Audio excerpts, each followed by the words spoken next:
ভাই কেনাকাটা করলেন?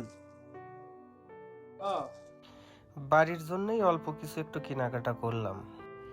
ঈদে বাড়ি যাব, কেনাকাটা না করলে হচ্ছে চাকরি করি, বুঝই তো, সবাই পথ চেয়ে আছে। কি কেনাকাটা করলেন দেখি?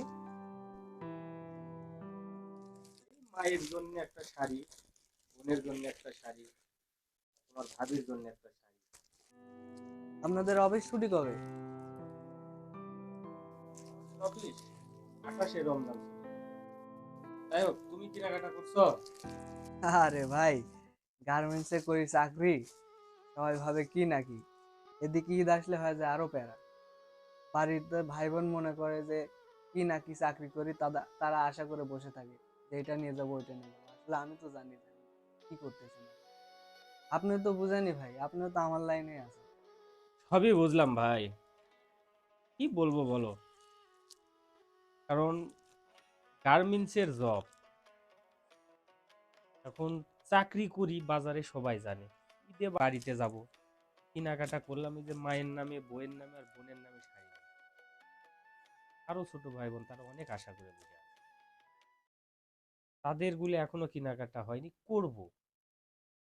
এইদিকে আবার বাড়ি ভাড়া দিতে হবে, এ যাওয়া আসার একটা খরচ আছে। ঈদে যে কয়দিন এলাকায় থাকবো, বাড়ির যখন থাকবো তখন বাড়ির নিজেরও তো একটা খরচ পাতি আছে। চাকরি করি শুধু, মানুষ জানে চাকরি করি, কি চাকরি যে করতেছি এটা একমাত্র আমরাই জানি। ভাই, ঘর ভাড়ার টাকা কি ঈদে যাওয়ার আগে দিয়ে যাবেন নাকি বাসা থেকে এসে দিবেন? ওই যে টাকা বেতন পাইছি, বোনাস পাইছি, কেনাকাটা করলাম, আর যে টাকা আছে ভাবতেছি যে ঘর ভাড়ার টাকাটা বাড়ি থেকে ঘুরে আসার পরেই দিব।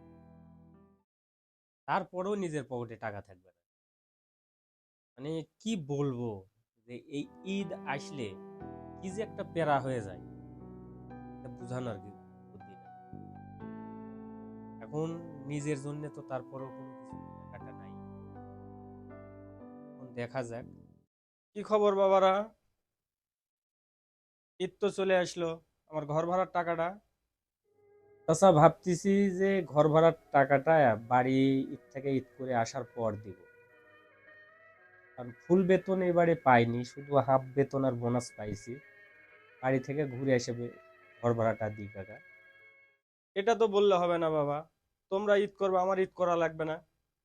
তোমরা যে চলে যাবে ঈদে, আমি টাকা পাবো, আমার তো এই ঘর ভাড়ার উপরই চলা, এটা তো তোমাদের বুঝতে হবে।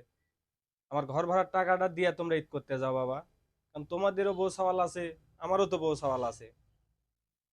সবই বুঝছি বা, কারণ তোমাদের সাথে আমার সম্পর্ক তো এই ঘরের ভাড়া দিয়ে। তাছাড়া তুমি তোমার আত্মীয় লাগো না, তোমরা যদি যাও ঈদে বাড়ি যাবে, যায় যদি আর পরে না আসো, এগুলা হবে না। বা আমার ঘর ভাড়ার টাকা দিয়েছে তোমরা যাবা। আচ্ছা ঠিক আছে, আপনার ঘর ভাড়ার টাকা দিয়েই যাব, দিয়ে দিব কাল সকালে টাকা দিয়ে দিবো। আচ্ছা, কথা তাহলে ওটাই থাকলো, অবশ্যই কালকে সকালে টাকাটা দিয়ে তোমরা বাড়ি যাবা। ভাই, ঘর ভাড়ার টাকা দিয়ে গেলে তো গাড়ি ভাড়ার টাকায় থাকবে না। আমারও তো একই অবস্থা। এখন কি করবা কও, কিচ্ছু করার নেই। আমরা এই বাসায় থাকি, ঢাকাতে যে বাসায়গুলোয় থাকি, এদের কাছে তো আমরা মানুষ না। একটা মানুষ একটা বাসায় যদি বিড়ালও পালে, তারপর তো তাদের একটু মহব্বত থাকে। কিন্তু আমরা যে ঢাকায় যে বাড়িওয়ালার সাথে থাকি, এরা শুধু খেলে আমাদেরকে রাখে টাকার জন্য। আমারে প্রতি আরে মায়া মহব্বত কিছু নেই, আমাদের বিপদ আপদ এরা বুঝে না। এরা শুধু চিনে টাকা। বাড়িওয়ালার টাকা দিয়ে যেভাবেই হোক যাই ইটটা করে আসতে হবে, কিচ্ছু করার নাই। কারণ আমার কষ্টের কথা বলার তো কেউ নাই, কাক বলবো। যে হাত সারা জীবন অন্যের জন্য ঈদের নতুন কাপড় বানায়, সেই হাতেই অনেক সময় নিজের ঈদটা পুরনোই থেকে যায়। আমাদের সমাজে এমন অসংখ্য গল্প গোপনেই রয়ে গেছে।